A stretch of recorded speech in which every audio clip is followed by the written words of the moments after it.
ಅನುಭವ. ಬಂಗಾರ ದುಡಿಯುವ ಹೊತ್ತು ಕೊನೇ ಗಳಿಗೆಯಲ್ಲಿತ್ತು.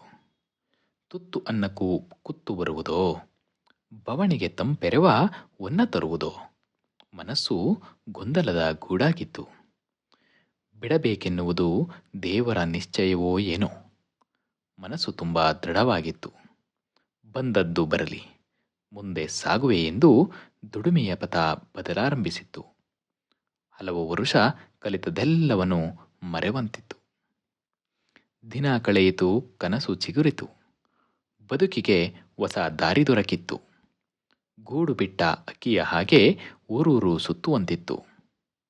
ಉತ್ಸುಕ ನಾನು. ದಣಿವರಿಯದೆ ಹೆಚ್ಚೆಚ್ಚು ದುಡಿದರೂ ತಿಂಗಳು ಕಳೆಯುವಷ್ಟರಲ್ಲಿ ಚಿಂತೆಯ ಬುತ್ತಿಯಾಗಿತ್ತು. ಮಾತಿನ ಕಟ್ಟೆಯೊಡೆಯಿತು. ಒಂದು ಕಾಲು ಹೊರಗಿಟ್ಟರೂ ದಾರಿ ಬದಲಾಗದಂತಿತ್ತು. ಗೊಂದಲದಲ್ಲಿ ಬದುಕು ದೂಡುವ ಭಯ ಆವರಿಸಿತ್ತು. ಈ ಕೊರಗಿನಲ್ಲಿ ಕಾಲ ಕಳೆಯುವುದು ಸಾಕೆನಿಸಿದರೂ ಅನುಭವಿಸುವಂತಾಯಿತು.